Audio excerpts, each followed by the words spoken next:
How's it going, everyone? Welcome back to the channel. So, I usually like to start by just saying something nice about the character of the day. But today, it's a different story. I mean, this guy already thinks enough of himself. That's right. We've got Hector.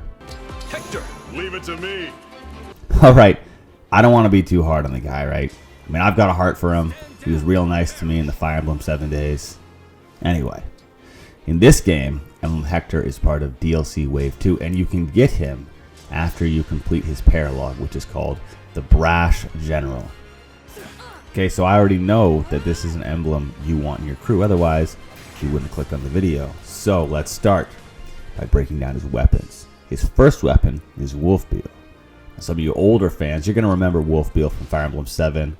Great axe, was especially powerful against mounted and armored units. Well, in this game, it's going to be a similar story. It's also powerful against them.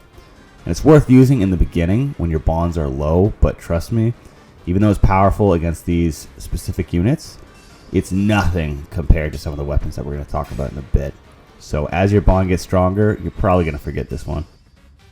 Next up is the Rune Sword. Now, I've always been a fan of Rune Swords. This one is going to be no exception to that. It's pretty cool because you get both close and ranged attacks with it. And it's going to restore 50% of your HP back to Hector for the damage that he deals. Now that's pretty epic. He tends to deal pretty good damage, but keep in mind though, the damage dealt with this sword isn't going to be near what some of his other options are. So finally we have Armad. This is the important one, the one that you wanted to hear about. Well, it's his final weapon from Fire Emblem 7, so it was nice to see that again. It looked so OP in Fire Emblem 7, and it turned out that it was OP. So I had high expectations for this game, and I'm telling you, the game delivered on all of them. You get to deal such huge damage. You get +5 defense. I mean, it's well-rounded. This just makes this my weapon of choice for Hector. I'm not really going to use the other two very much. Rune Sword maybe has some utility, but by the time I get to Bond 15 and can use Armad, that is basically my only choice. Okay, so next up, we're talking about his skills. Girls only want boyfriends who have great skill. So first up, we have Quick Riposte or Riposte Plus. We're going to run with one of those. This one's kind of epic, especially when he's paired with a slower unit. The skill grants him the ability to follow up his counter with another attack when a foe initiates combat against him. This will only work though when he's above 60% HP, so it's going to be great for pairing with a tanker like Diamant, as you can see in the background here. Next up we have Adaptability Plus. So when Hector gets hit by an enemy attack, he will gain +3 in order to defend against the attacking unit type. This can look like a couple things. If a physical unit attacks him, he will get +3 defense, but if a magic unit attacks next, he now loses the +3 defense and is replaced with +3 resistance. This is really important to note because in Maddening mode, the AI is smart enough to attack you in a sequence that renders this kind of useless. You get attacked by a physical unit, then you get attacked by a magic unit, then back and forth, back and forth. And you never get to actually utilize the benefits until finally your engage is over. Unit positioning can fight this off a bit, but the point is, there will be times that even though this is OP, it becomes useless. Heavy attack is a skill that will come in so clutch here and there. When Hector's pairing makes a physical attack and the weapon weight exceeds that of the unit's build, it will actually add on as additional damage up to a maximum of 5. Think about it.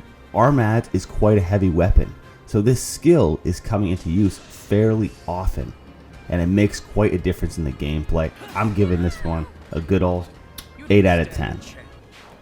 Let's talk about Piercing Glare. Now this skill lets you prevent foes from entering a 4-space radius of you, but comes at a cost of 20% HP. In my experience, this skill has its most utility when I run out of the time crystal, or just when I really don't want to use the time crystal. Other than that, I'm happy to just learn the hard way and adjust. So Impenetrable is a skill that actually reminds me a lot of Adaptability Plus. But I'm telling you right now, I think it is far more OP. So here's how it works. If a foe initiates combat, Hector gets plus 30% defense / resistance during combat. Think about someone who has a high defense like Diamant. His max defense is 42, so this would actually take him to like the 52, 54 range. That is absolutely messed up, and this could be a great skill if used correctly.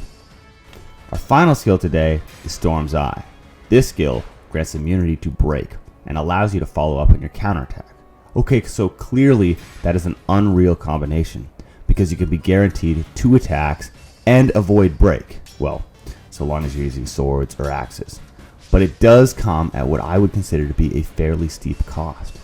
You can't move in a player phase. So, if you absolutely grind him and his pairing out to ridiculous levels, then sure, you can throw him wherever you want and you can let them attack. But keep in mind, it does limit his utility for the turn. Anyway, consider this skill amazing for pairings with tankers. So, as you've seen in the background throughout this video, Hector can solo Maddening pretty easily when paired with a tanker like Diamant. Okay, so that's Hector in a nutshell. I hope you enjoyed the video and that this breakdown helps your gameplay.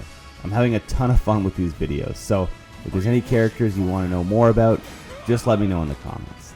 As always, you guys are awesome, and I'll see you in the next video.